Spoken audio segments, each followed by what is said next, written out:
Masih di 100.6 FM, pilihan terbaikmu. Segera melanjutkan program siar berikutnya. 100.6 FM RPK Kutai Kartanegara dengan program Bincang Tokoh.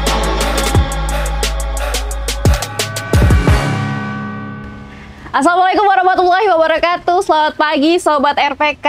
Senang sekali pagi hari ini kembali membersamai Sobat RPK semua di rumah di acara kita Bincang Tokoh, yang dimana Bincang Tokoh ini kita mengundang sosok-sosok inspiratif di Kabupaten Kutai Kartanegara yang harapannya nanti juga memotivasi teman-teman di rumah semuanya. Jadi langsung saja kita sapa.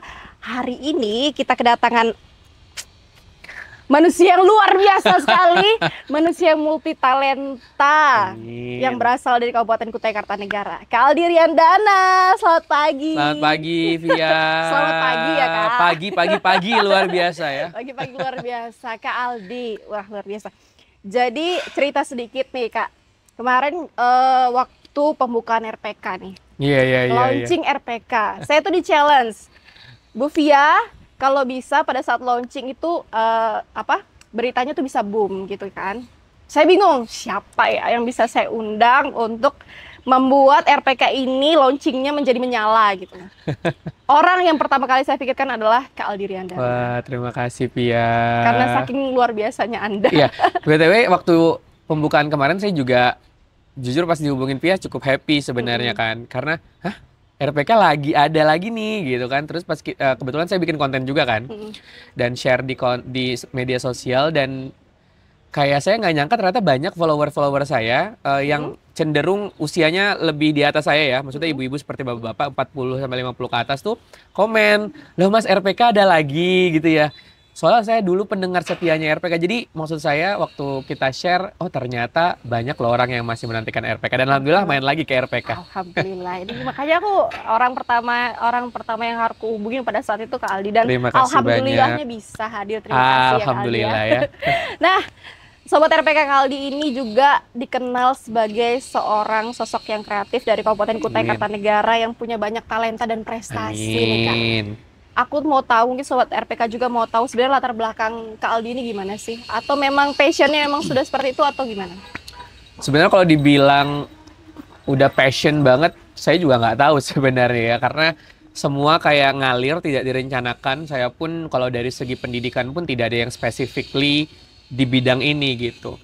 Jadi kalau dibilang saya mulai aktif di dunia pariwisata, ekonomi kreatif, dan juga kebudayaan atau kepemudaan, itu sebenarnya bisa dibilang dari saya zaman SMA yang benar-benar aktifnya ya. Kalau dari sekolah kan sebenarnya saya sudah mulai aktif organisasi ya. Dari SD udah join ekskul, terus SMP juga saya join OSIS gitu sama teman-teman, dan mulai aktif berorganisasi dan ketemu banyak orang tuh di sana. Tapi untuk benar-benar karir besarnya dimulai dari public speaking, MC, dan juga keaktifan handle event, itu adalah di SMA sih. Ketika saya bisa bilang ketika stepstone terbesar saya itu adalah Duta Wisata. Duta Wisata. Trunadara ya. Betul. Saya angkatan 2000 berapa?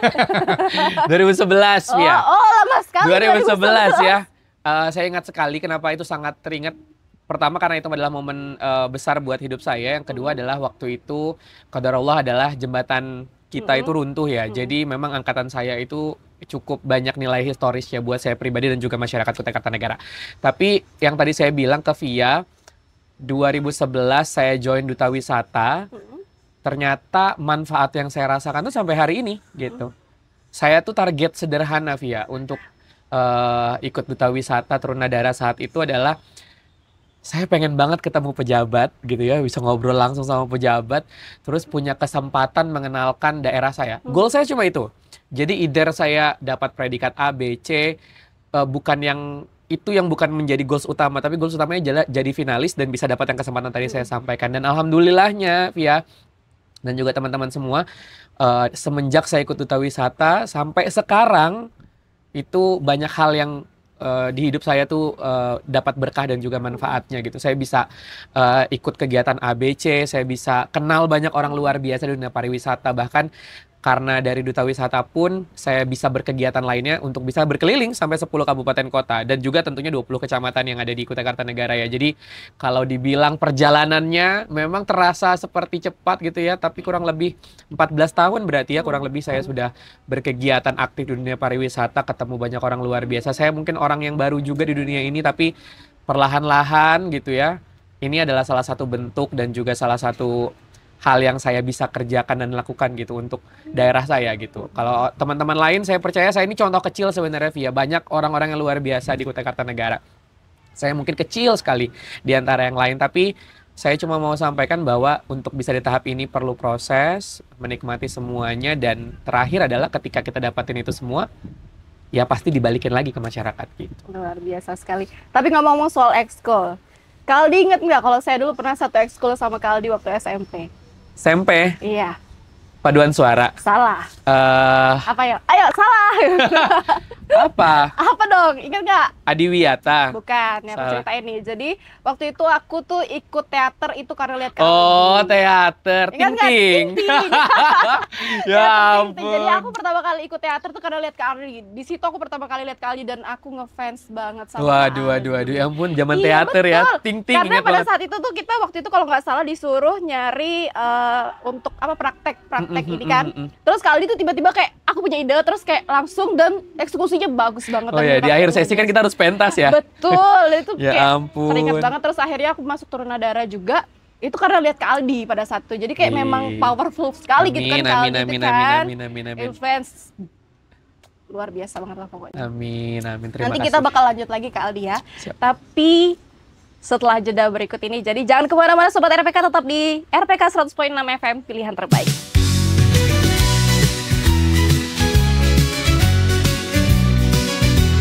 Dari kota raja mengudara untuk Anda 100.6 FM Kutai Kartanegara.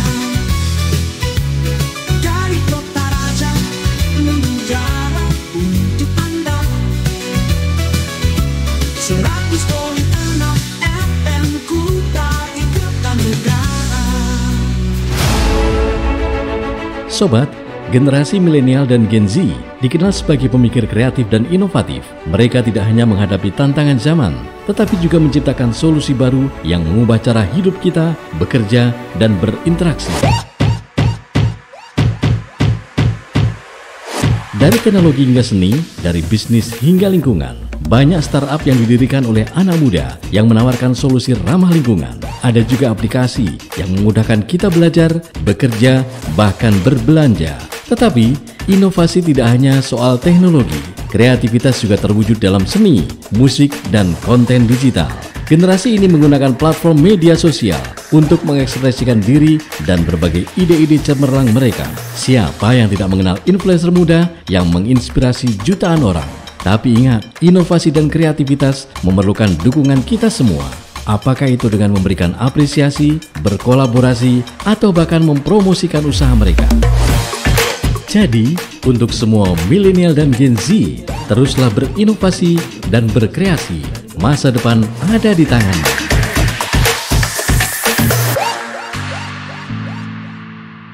Produksi Indonesia bukan hanya sekedar produk, tetapi juga cerminan kekayaan budaya dan keahlian lokal yang patut kita banggakan. Dari tenun tradisional yang memikat hati, hingga karya seni dan desain yang memancarkan kreativitas, produk-produk Indonesia memancarkan keindahan dan keunikan yang sulit ditandingi. Dukung terhadap produksi lokal bukan hanya tentang memilih barang-barang berkualitas, tetapi juga memberdayakan komunitas-komunitas lokal.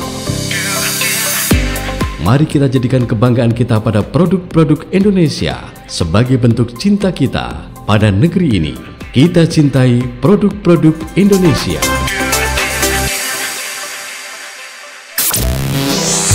Menunda pekerjaan seringkali membuat kita stres karena semakin lama kita menunda, semakin banyak pekerjaan yang menumpuk. Awalnya mungkin terasa ringan, tapi lama-kelamaan beban itu bisa semakin berat, bahkan mengganggu kualitas pekerjaan kita. Ketika kita menunda, tidak hanya kehilangan waktu, tetapi juga kesempatan untuk melakukan pekerjaan dengan lebih baik. Semakin ditunda, semakin terburu-buru kita mengerjakannya, dan kualitas pun bisa menurun. Cobalah untuk memecah pekerjaan besar menjadi tugas kecil yang lebih mudah dikelola. Mulailah dengan langkah kecil dan lihatlah bagaimana kamu bisa menyelesaikan semuanya dengan lebih cepat dan lebih baik. Berhenti menunda pekerjaan dan mulailah bertindak sekarang karena waktu tidak akan pernah kembali.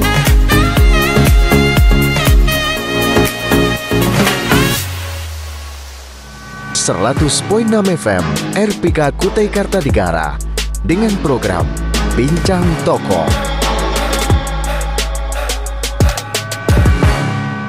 Halo Sobat RPKas, kembali lagi di program acara kita Bincang Tokoh yang masih bersama Kak Aldi. Kita akan ngobrol selama 1 jam ke depan nih. Dan masih aku mau tanya-tanya lagi nih Kak Aldi. Silakan. Ada nggak sih tokoh inspirasi atau sosok nih? Aku mau seperti dia nih, atau yang selama ini membersamai Kak Aldi untuk terus terus berprestasi atau terus ingin berkontribusi di Kutai Kartanegara. Ini tuh kalau Berat ditanya ya, pasti pertanyaan paling susah sebenarnya. Karena buat saya semua orang itu adalah guru terbaik gitu buat saya belajar dan menjadi inspirasi. Makanya saya selalu bingung Via sebenarnya kalau ditanya siapa sih tokoh gitu ya. Jadi kalau secara spesifik sih saya nggak bisa bilang siapanya ya, karena buat saya terlalu banyak dan bingung saya buat jadi ada figur tertentu. Tapi yang saya bisa bilang adalah perjalanan saya di dunia pariwisata khususnya Via ya, dan juga saya juga aktif di kegiatan sosial di pendidikan pedalaman. Saya punya komunitas namanya 1000 Guru Samarinda. Kita ngajar daerah pedalaman Kalimantan Timur. Sebenarnya tokoh dan juga figur yang buat saya belajar itu adalah masyarakat yang saya temui dimanapun dan kapanpun. Ketika saya berpariwisata, saya ketemu 10 kabupaten kota. Ketika saya ngajar, ketemu anak-anak di pedalaman, ketemu guru-guru, ketemu orang tua di pedalaman. Mereka lah sebenarnya yang jadi penyemangat dan jadi inspirasi saya sih, Pia. Contoh ya, Pia, saya 2015 ngajar di pedalaman, bukan di daerah pinggiran dan juga daerah pedalaman namanya di Desa Lekak Kidau. Buat kami waktu itu di 2015 cukup susah ke Lekak Kidau. Kalau sekarang saya dengar infonya sudah ada jalan aspal dan lain-lain. Dulu kami dari Sebulu, Kapal berarti. iya, jalannya rusak dulu kan, baru nyebrang ya, nyebrang ke desa sebelah, baru ke Lekak Kidau dengan jalan yang rusak. Saya ingat sekali murid kelas 6-nya itu, kita di setiap sesi itu ada namanya pohon impian. Jadi dia tulis cita-cita gitu, Via. Nah, dia tulis cita-citanya itu adalah pengen jadi seperti Kak Aldi. Bayangin, kayak pengen jadi seperti Kak Aldi. Saya aja bingung kan waktu itu. Saya masih kuliah, Via, masih semester akhir. Kayak mau jadi kayak saya tuh maksudnya mau jadi yang gimana gitu. Ternyata dia tuh ngelihat kami semua yang ngajar barengan sama teman-teman 1000 Guru adalah ternyata kakak-kakak ini itu ngasih banyak insight, ngasih ngajak pelajaran dan segala macam, itu yang bikin dia. Ternyata ya anak-anak itu punya mimpi yang sederhana sebenarnya, dan ini sebenarnya yang jadi pelajaran penting. Dari sana tuh saya mikir lagi, saya yang saat itu ngerasa kayak emang saya udah ngapain sih sebenarnya, dan anak-anak tuh bisa mengidolakan dalam maksud saat itu ya ke saya.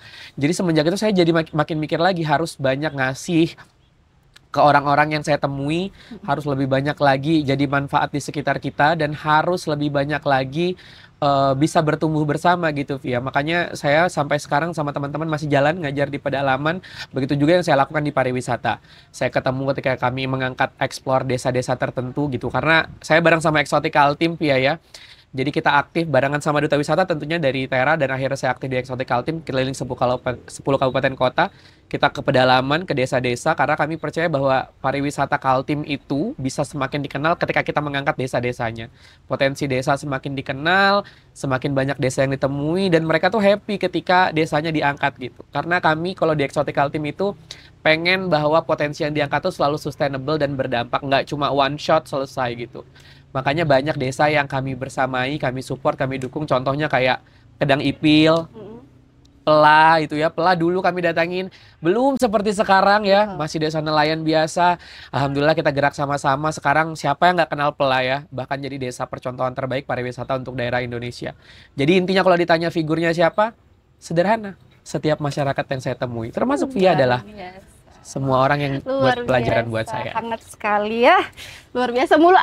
Kata-kata yang keluar dari mulut Kak Aldi ini luar biasa banget ya Bang ya. Amin. Menginspirasi selalu. Amin, gitu ya. amin. Dari proses perjalanan panjang hingga di titik sekarang Kak Aldi.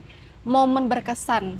Ada nggak sih? Bisa diceritain nggak sih salah satu momen berkesan? Ya, pertama tadi yang saya ceritain ya, anak-anak itu punya mimpi ya. Terus karena saya banyak banget di daerah pedalaman, di daerah pinggiran kota gitu. Jadi momen-momen berkesannya itu adalah ya bertemu dengan masyarakat dan punya keluarga sebenarnya di seluruh desa, saya bisa bilang gitu. Jadi via kalau saya berkegiatan di desa A gitu ya, saya dapat keluarga baru, saya bikin video promosi pariwisata di daerah mana gitu, di pedalaman Mahakam Ulu misalnya gitu.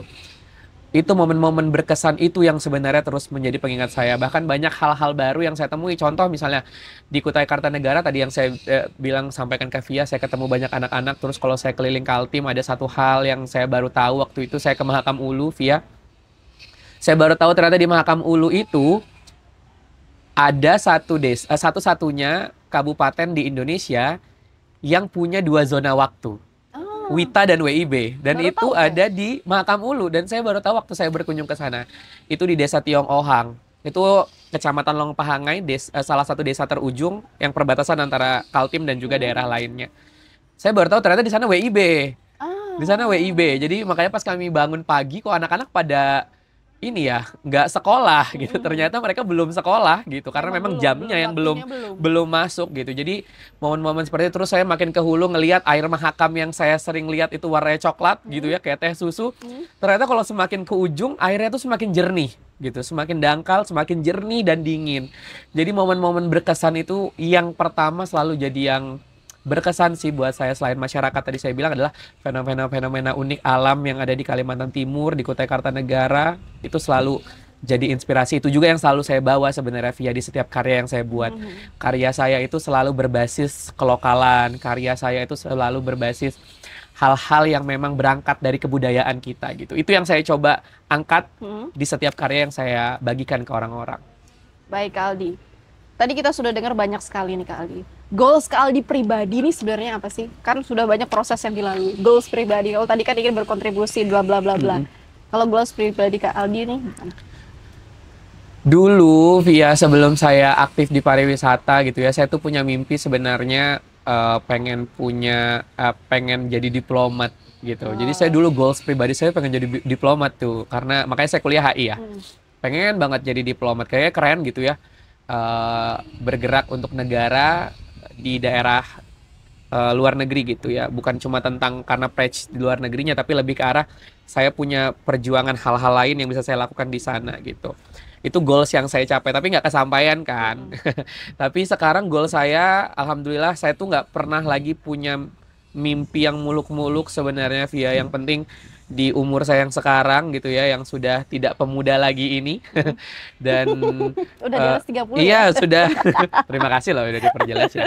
Jadi maksud saya di usia yang sekarang tuh sederhana goalsnya via. Jadi selagi saya bisa bermanfaat di A ya saya bantu. Selagi saya bisa di sini. Mungkin terdengar klise ya, kayak alah sosok banget, tapi jujur nggak ada hal yang pengen saya capai lagi via. Maksud saya alhamdulillah prestasi-prestasi sebelumnya ada gitu, cukup lah maksud saya untuk saya dikenal.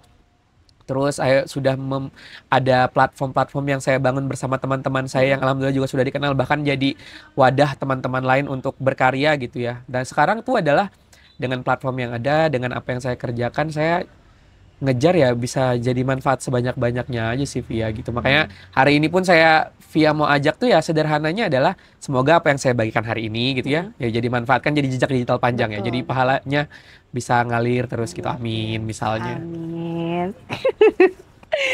Aduh, aku speechless dan jadi kan memandang Kak Aldi, oh speechless langsung aku. Enggak karena banyak angin ya Oh iya, maksudnya. aku nggak masuk angin aja ya, nanti malam masih harus bekerja ya Pak Aldi ya. Baik Kak, dalam setiap karya Kak Aldi itu selalu menceritakan sesuatu. Inspirasinya sebenarnya selalu untuk karya-karya itu sebenarnya dari mana sih? Selain tadi dari memang Kak Aldi berkunjung ke daerah-daerah, mungkin aja bisa ceritain. Pertama saya itu mengkondisikan kalau orang nonton sesuatu, saya tuh memposisikan saya dulu yang nonton kontennya. Suka apa nggak sama saya karya itu? Suka apa nggak saya sama gambaran-gambaran itu gitu. Kalau sayanya aja nggak suka gimana? Kalau sayanya nggak suka gimana? Orang lain bakal bisa suka kan? Makanya kayak sesederhana dia ketika saya bikin konten tuh saya sudah nyaman dulu gitu. Makanya saya memposisikan storytelling yang jalan dan segala macam. Tapi memang rootnya semua karya yang saya angkat tuh selalu berlandaskan kearifan lokal via. Saya tuh biasa ngangkat bahasa-bahasa tertentu, atau saya kayak mengangkat bahasa-bahasa tertentu, atau kayak saya membiasakan dengan mengangkat visual-visual lokal tertentu misalnya. Jadi memang beberapa hal yang saya angkat selalu berbasiskan itu, karena menurut saya kebudayaan, root dan akar dari kearifan lokal tuh nggak bakal pernah bisa habis buat kita angkat. Banyak banget yang bisa kita angkat. Makanya kalau teman-teman perhatikan semua konten-konten saya ya, baik project yang saya kerjakan secara profesional, project yang kami kerjakan secara kantor untuk promosi dan segala macam, nilai kearifan lokalnya selalu ada gitu. Karena yang tadi saya bilang gitu, yang bisa mengenalkan kebudayaan itu kan kita sendiri. Karena saya juga kadang mikir gini, jangan sampailah teman-teman nggak tahu sama potensi yang kita miliki. Jangan sampai teman-teman nggak tahu kita punya A, B, C, D, F, G di Kukar dan di Kalimantan Timur. Jadi makanya semua karya yang saya buat, bahkan buat orang lain pun gitu, selalu ada kemasan-kemasan kearifannya. Banyak bentuknya, cerita, visualisasi, pengangkatan-pengangkatan tokoh, misalnya nama, bahasa, itu saya selalu tuangkan. Karena itu juga sebagai bentuk penghargaan saya via kepada kekayaan kearifan lokal yang kita miliki gitu, biar terus lestari. Salah satunya jejak digital tadi. Luar biasa. Tadi kita sudah ngomongin nih Kak Aldi soal cita-cita tadi menjadi diplomat, dan Betul. pada akhirnya sekarang palu gada. Saking luar biasanya tuh, saking bisa semuanya, serba bisa semuanya. Amin. Tuh bisa asal Kak Aldi yang garap tuh selalu oke, selalu bagus kan. Enggak juga sih Via, saya nggak bisa makan beling soalnya. Oh oke, bukan kuda lumping. Tantangannya apa nih Kak? Tantangannya ya, pertama untuk ngangkat sesuatu yang kayak kearifan lokal berarti kan perlu riset, perlu waktu, gitu-gitu semua kan. Jadi tantangan berartinya adalah kadang saya kekurangan data, kadang apa gitu. Jadi makanya saya kadang tuh, kalau teman-teman Via juga adalah salah satu orang-orang yang kadang saya tiba-tiba hubungin kan, nanya sesuatu, Via tahu nggak ini nih gimana ya, ini begini. Nah itu saya sebenarnya tantangan terbesar saya adalah sumber sebenarnya ketika saya bingung cari tahu. Nah kadang saya nggak dapat sumber dari orang yang saya cari, tapi orang yang saya cari ini ngebantu saya buat dapetin sumber yang lain. Terus tantangan-tantangan berarti sebenarnya adalah bagaimana sebenarnya masyarakat kita itu menerima segala karya yang kita buat itu. Kadang nggak secara langsung kita spesifikkan bentuknya seperti ini gitu ya. Kadang kan saya menampilkan sesuatu tuh tersirat atau tidak tersirat gitu, tapi esensinya itu. Jadi memang kebiasaan-kebiasaan kita untuk menerima sesuatu tuh memang harus lebih terbuka gitu, supaya bukan tentang ini tidak akan lestari atau termakan modernisasi, enggak gitu sih, tapi lebih ke arah bagaimana sebenarnya nilai-nilai kearifan lokal ini bisa diterima oleh lebih banyak orang gitu ya Via. Karena kembali ke cerita tadi Via, saya ingat banget teman-teman pernah cerita kayak banyak anak muda sekarang tuh nggak tahu misalnya alat musik kita, atau banyak anak muda nggak tahu pahlawan nasional dari Kukar pertama, dari Kaltim pertama siapa, atau banyak orang yang hampir orang Tenggarong mungkin jarang ke museum Mula Warman misalnya. Tapi itu kadang saya mikir salahnya di mana ya? Apakah memang kita yang nggak ngasih informasi, atau sebenarnya mereka yang nggak mau nyari, atau gimana gitu. Jadi daripada kita mencari permasalahan itu, mending kitanya aja yang mencoba menjadi solusi kan. Jadi semakin banyak orang yang mungkin berpikiran sama seperti saya percaya bahwa semakin banyak sebenarnya orang-orang di Kutai Kartanegara ini yang semakin akan kaya akan informasi gitu. Karena sumber kehidupan itu menurut saya adalah kita banyak tahu akan dasar kita, akan akar kita gitu ya, dan itu yang sebenarnya membuat kita semakin kaya Via. Luar biasa ya, luar biasa banget kali. Terpaku jadi saya jadinya kan. Saldi, tadi kan banyak anak-anak, tadi ada contoh kayak dicerita bahwa ada anak yang pengen jadi Kaldi.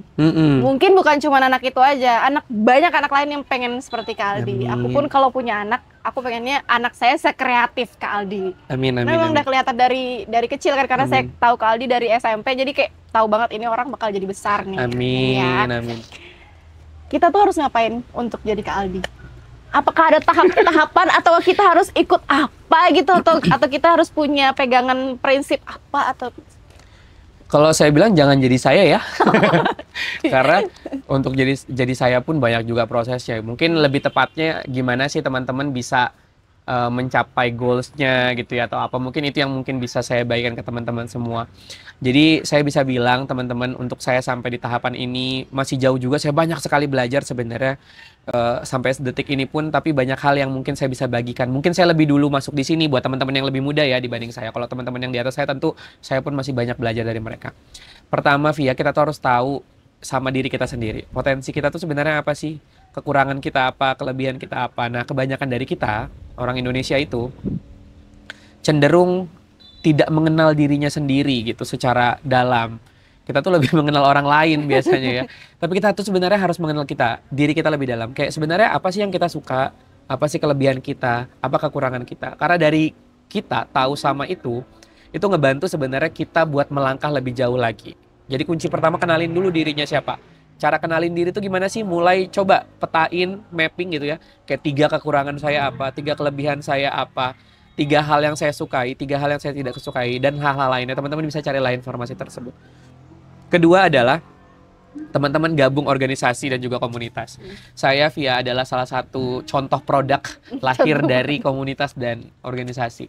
Saya mulai dari SD, tadi saya bilang udah ikut ekskul, terus SMP, OSIS, dan lain-lain. Dan sampai saat ini saya masih aktif di organisasi juga, dan juga komunitas. Itu adalah salah satu hal yang banyak merubah saya, melihat sudut pandang lain, dan juga membuat saya jauh lebih berkembang, Via. Lebih daripada itu, saya belajar dari tempat-tempat adalah saya punya banyak relasi. Networking, saya dapat tuh dari sana. Kita nggak pernah tahu, Via, hari ini orang yang kita temui itu ternyata membukakan pintu besar untuk kita di kemudian hari kan. Syukurnya saya gabung banyak kegiatan dan juga komunitas, saya punya banyak kenalan. Jadi ketika saya perlu A, ada teman yang bantu. Saya perlu ide ini, ada teman yang bantu gitu. Jadi networking itu bukan cuma tentang menambah teman dalam bentuk quantity, tapi juga quality kita secara garis besar. Sama yang terakhir mungkin ya, teman-teman harus melek digital, Via. Kita nggak bisa pungkiri bahwa saat ini eranya sudah begitu kan, sudah serba digitalisasi dan lain-lain. Digital tuh memang kayak ibarat pisau, ada tajamnya, ada juga tumpulnya. Tinggal gimana sih kita bisa manfaatin. Karena gimana pun juga, apa yang teman-teman kerjain, ketika itu dikenal di media sosial gitu ya, niatkanlah itu menjadi sesuatu jejak digital yang menjadi pelajaran dan juga menjadi legacy, warisan untuk berikutnya. Karena yang tadi saya sampaikan, Pia, bayangin kalau kita bisa memberikan informasi terus dicontoh orang, pahalanya jalan terus kan gitu. Dan di satu sisi hal yang kita bahas itu jadi sesuatu yang legacy kita tanamkan. Jadi sekarang teman-teman, ya itu tadi saya bilang, selain kenal diri, ikut organisasi dan komunitas supaya networking besar. Lastly adalah ya manfaatkan digitalisasi sebaiknya, sebijaknya, untuk jadi lebih besar lagi di kemudian hari. Luar biasa. Ngomong-ngomong soal digital, Kak Aldi kan dikenal dengan multi talentnya nih. Itu pun dari karya-karya Kak Aldi juga yang ada di media sosial atau platform-platform yang lainnya. Seberapa penting sih Kak Aldi branding atau personal branding untuk seseorang, atau untuk khususnya untuk Kak Aldi sendiri? Kalau buat saya penting banget, Via, gitu. Orang bisa kenal saya pun ya karena personal branding kan. Orang tuh kalau lihat saya ingatnya adalah kalau nggak pariwisata gitu ya, ekonomi kreatif gitu-gitu, yang berbau kreatif. Ya karena itu yang saya bangun, karena itu yang saya geluti juga. Jadi yang perlu teman-teman garis bawahi adalah personal branding itu beda sama pencitraan. Beda ya. Kalau pencitraan itu kita jadi orang lain. Jadi kita jadi orang lain karena bukan jadi kita ikut-ikutan, ya kita paksain buat jadi orang lain. Jadi jalaninnya nggak nyaman.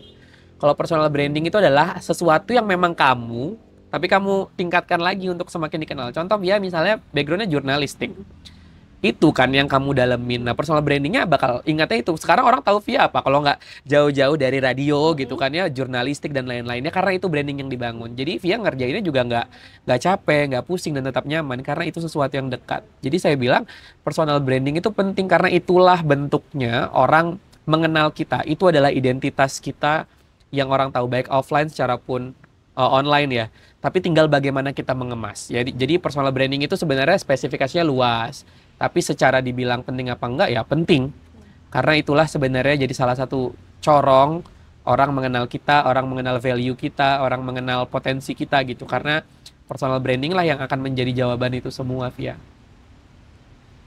Pantas personal branding Kak Aldi luar biasa sekali ya. Amin. Ada ilmunya. Iya, betul. Nanti kita kasih materi ya. Boleh.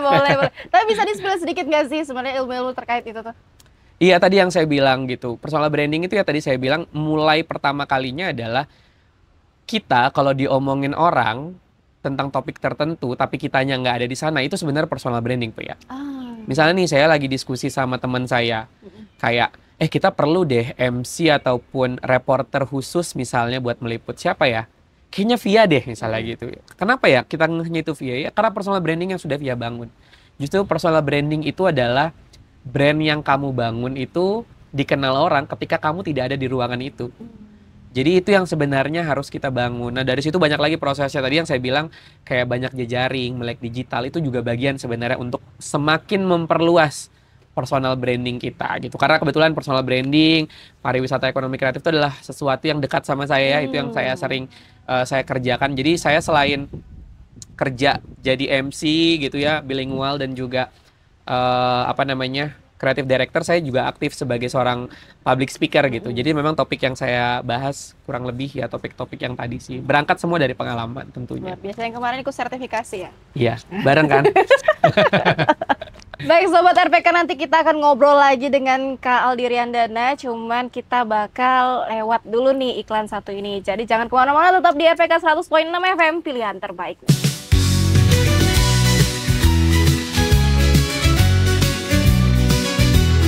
Dari kota raja mengudara untuk Anda 100.6 FM Kuta Kartanegara. Dari kota raja mengudara untuk Anda 100.6 FM Kuta Kartanegara.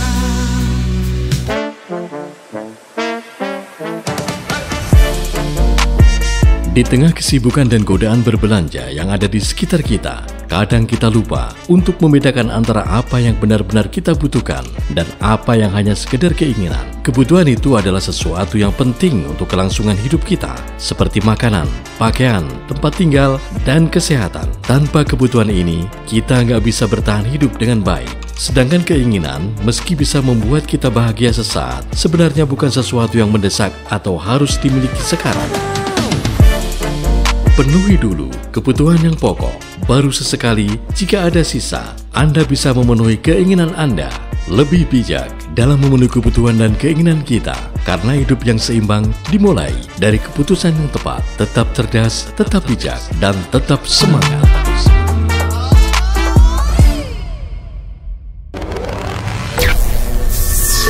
Setiap kita memiliki keyakinan dan tradisi yang berbeda. Namun, satu hal yang menyatukan kita adalah keinginan untuk hidup dalam harmoni dan saling menghormati. Mari kita ingat, kebaikan tidak mengenal batasan agama. Bayangkan jika kita saling mengingatkan untuk berbuat baik, menolong sesama, menghargai perbedaan, dan berbagi cinta. Dengan cara ini, kita bisa menciptakan lingkungan yang penuh kedamaian. Mari kita jalin persaudaraan, berbagi kebahagiaan, dan mendukung satu sama lain tanpa memandang perbedaan. Ingat, kebaikan adalah bahasa universal yang bisa dipahami oleh semua. Ucapkan salam hangat kepada tetangga yang berbeda keyakinan atau bantu seseorang yang membutuhkan. Setiap langkah kecil membawa dampak besar. Mari bersatu dalam kebaikan, karena pada akhirnya kebaikanlah yang akan mengalahkan segala perbedaan. Budi. Ih, dari tadi rebahan mulu. Kamu gak ngerjain tugas apa? Apa sih? Gak ngerti apa orang lagi me time? Me time sih me time, tapi gak gitu juga kali. Mending ikut aku aja. Ogah, males, mager. Is, gak asik banget sih. Ya udah, kalau gitu aku aja ikutan rebahan. Malah ikutan mager.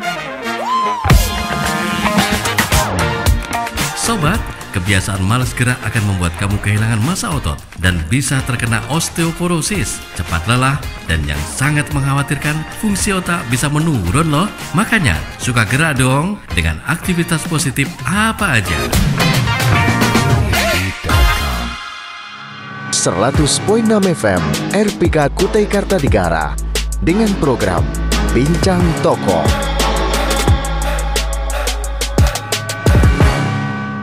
Ya Sobat RPK, masih bersama Via dan juga Kak Aldi Riandana di RPK 100.6 FM pilihan terbaikmu. Nah Kak Aldi, sekarang aku mau nanya nih, ngobrol lagi terkait potensi parekraf sendiri untuk khususnya Kabupaten Kutai Kartanegara dan mungkin menyeluruh Kalimantan Timur. Gimana Kak Aldi melihatnya?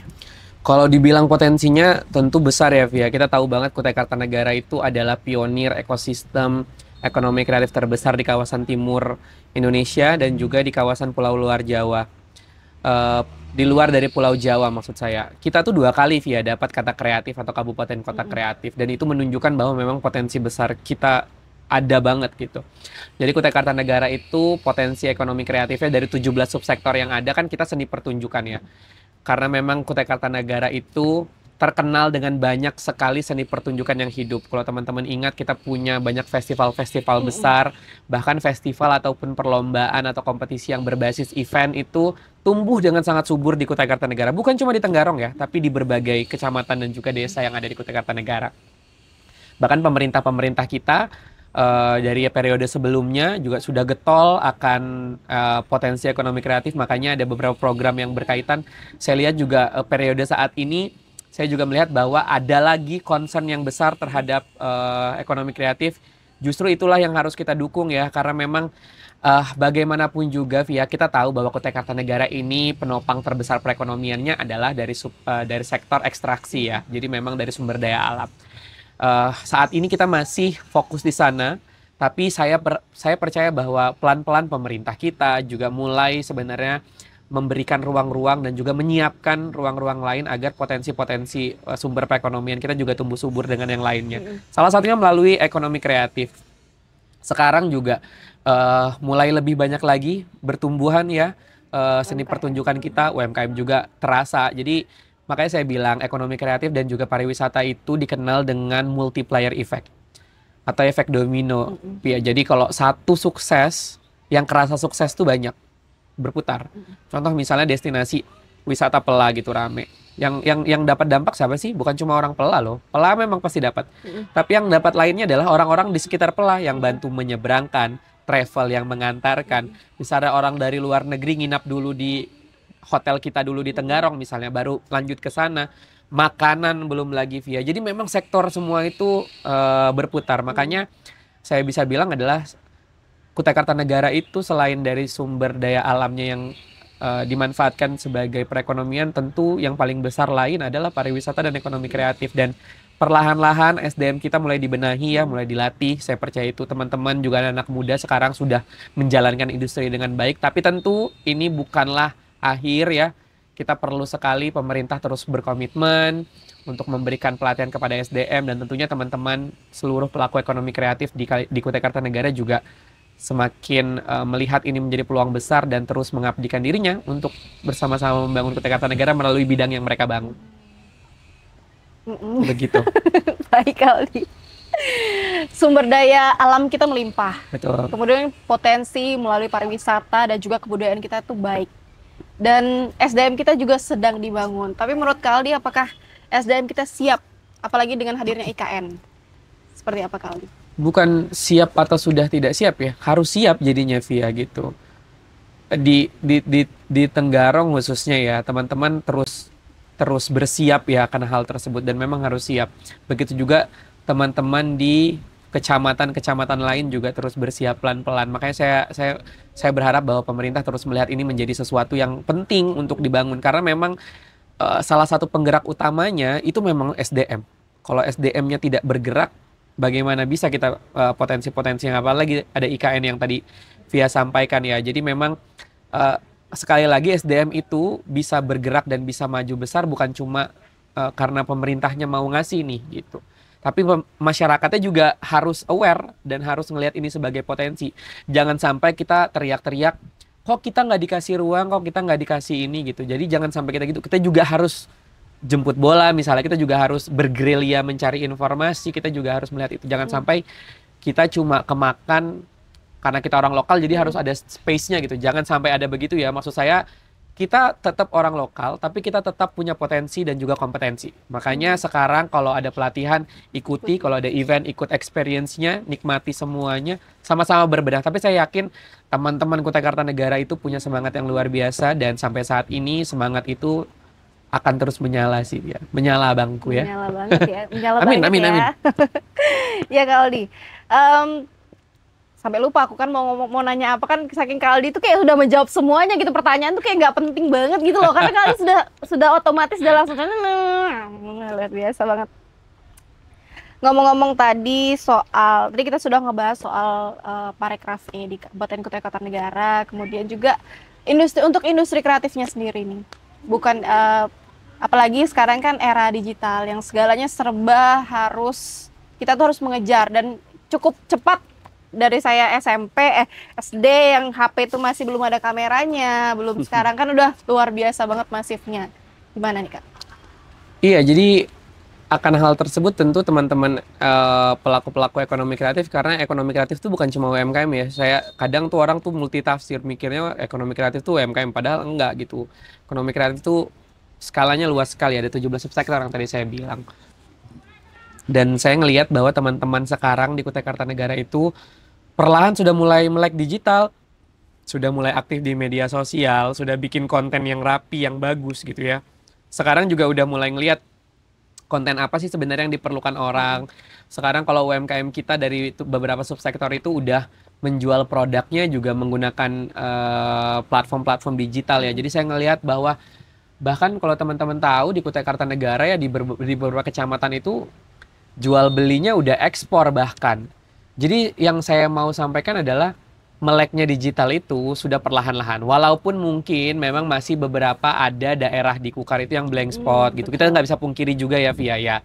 Tapi saya percaya pemerintah melalui berbagai programnya ataupun juga bekerja sama dengan swasta, misalnya melalui beberapa CSR-nya misal, perlahan-lahan mulailah mengurangi blank spot tadi. Bayangkan kalau aja desa bisa hidup dengan sangat luar biasa karena banyaknya informasi yang mereka terima, kita bisa saja dapat orang-orang luar biasa dari berbagai ujung-ujung daerah di Kutai Kartanegara. Dan itu mimpi besar buat kita semua, supaya Kutai Kartanegara SDM-nya jauh lebih siap, apalagi menghadapi Indonesia Emas kan 2045, betul, dan juga 2045. IKN yang memang di daerah kita sendiri. Dan sudah di depan mata. Ya Kak Aldi, adakah masukan dan saran untuk pemerintah saat ini Kak? Terkait kebijakan atau? Saya selalu berpesan dan berharap sebenarnya pemerintah itu selalu mengutamakan rakyat dalam setiap kebijakannya. Jadi karena yang balik lagi, pemerintah kan dipilih oleh rakyat, dan ujung-ujungnya rakyat membuat kebijakan, maksudnya pemerintah membuat kebijakan, ujungnya kembali kepada rakyat. Jadi yang saya inginkan adalah dari semua program yang dibangun, tentu banyak mimpi dan tujuan yang ingin dicapai.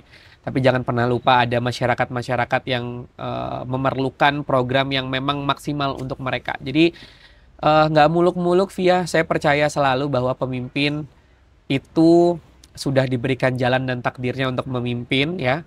Jadi ketika beliau mendapatkan amanah, tentu saya percaya beliau akan menjalankan hal tersebut dengan sangat baik. Dan tadi yang saya pesan adalah apapun itu kembali ke masyarakat Via. Jadi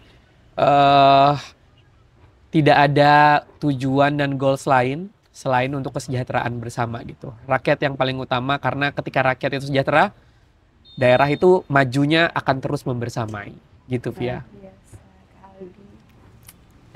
Aduh, aku dari tadi tuh gagal fokus gara-gara memperhatikan Kak Aldi tuh ngomong, jadi kayak terhipnotis, terus apalagi nih habis ini jadi lupa. Jadi kalau Kak Aldi berhenti ngomong tuh jadi kayak apalagi ya gitu. Kita menuju ke segmen terakhir nih Kak. Pesan seorang Aldi Riandana untuk generasi muda Indonesia khususnya yang berada di Kabupaten Kutai Kartanegara. Jatuh cinta Via, asik. Aduh. maksudnya gini Via, saya tuh pernah ingat omongan pepatah lama ya, bukan pepatah lama, ada bahasa baik yang saya selalu ingat gini. Kita tuh harus membiasakan dan menemukan sesuatu yang buat kita jatuh cinta untuk kita bisa jatuh cinta. Nah, begitu juga saya belajar dari buku. Jadi pertama teman-teman harus sering baca ya, itu wajib banget. Sering baca buku tuh adalah hal yang wajib. Kalau memang nggak bisa baca buku, bacalah dari berbagai macam media. Intinya baca, karena baca itu ngebantu kita buat melihat wawasan dunia tuh jauh lebih luas. Nah, buat kita membiasakan membaca via itu kita biasanya harus menemukan satu topik dulu untuk kita jatuh cinta. Kalau kita belum nemuin topik jatuh cintanya, berarti kita cari topik lainnya sampai kita jatuh cinta. Dari situlah jatuh cinta dan cinta itu akan tumbuh. Nah, ini pesan yang mau saya sampaikan juga berkaitan dengan apapun yang teman-teman kerjakan. Ketika kamu mendalami satu hal, jalani, nikmati sampai kamu merasakan cintanya. Kalau memang kamu sudah merasakan cintanya, itulah berarti sesuatu yang akan terus kamu jalankan dengan senyaman-nyamannya gitu. Jadi tidak ada bidang yang lebih bagus, tidak ada bidang yang paling oke menurut saya, karena bidang apapun yang teman-teman jalani, lakukan saat ini gitu ya, selagi kalian nyaman dan tidak ada beban saat menjalaninya, berarti itu yang kalian jatuh cinta. Jatuh cintalah sama hal tersebut. Niscaya kalian jalaninya juga nyaman. Manfaat yang kalian berikan ke siapapun di sekitar kalian dengan apa yang kalian cintai itu bakal menular gitu ya. Makanya yang saya juga selalu tekankan ke teman-teman ketika mengerjakan dan mencintai apa yang dia lakukan, kembalikan lagi apa hal tersebut yang kamu dapatkan kepada orang di sekitarmu gitu. Apapun ya bentuknya. Jadi berbagi itu ya bukan cuma tentang materi, uang gitu, enggak. Berbagi itu banyak ceritanya. Mulai dari kamu membagikan ilmumu, mulai kamu membagikan memberikan peluang buat orang lain semakin besar, itu adalah salah satu bentuk berbagi gitu ya. Jadi kuncinya buat saya adalah lomba-lomba, berkompetisi, tapi bukan buat jadi yang paling juara, tapi jadi yang paling banyak manfaat gitu ya. Luar biasa kali. Terakhir. Nah, kan saya tadi closing. Oh, itu udah closing ya, enggak, udah saya closing. pikir closing. Terakhir. Tapi saya lupa tadi mau nanya. aku ingat tapi habis aku lupa. Ya sudahlah ya. Baik Sobat RPK, kita tadi sudah mendengarkan dan ngobrol banyak sama seorang multitalenta dari Kabupaten Kutai Kartanegara, Adi Riandana. Semoga kali ilmunya juga bisa tersampaikan ke hati-hati pendengar RPK. Amin. Dan pahalanya terus mengalir seperti bahasan kita tadi ya. Amin. Terus menginspirasi Kak. Amin. Iya betul. Terus menginspirasi. Oh, udah ingat. Ya, udah ingat. Tapi kita sudah closing. Gimana dong? Gak apa, karena nanti ditempel lagi, editor yang pusing. Bisa, betul. Tapi aku lupa lagi.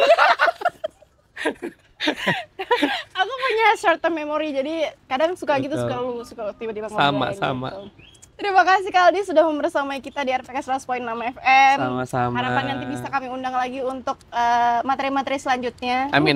Siap selalu membersamai pokoknya. Siap. Tapi dulu sempat jadi penyiar radio juga ya? Pernah. Saya pernah bekerja juga di salah satu radio punya pemerintah ya. Oke. Ini juga punya pemerintah. Iya, sama-sama punya pemerintah. Jadi ya begitulah serunya ya jadi penyiar. Betul. Sobat RPK jangan lupa tetap dengarkan Bincang Tokoh setiap hari Jumat pukul 9 sampai dengan 10 waktu Indonesia Tengah di RPK 100.6 FM, pilihan terbaikmu. Wassalamualaikum warahmatullahi wabarakatuh. Sampai jumpa. Demikian telah kita simak bersama Bincang Tokoh hari ini. Sampai jumpa.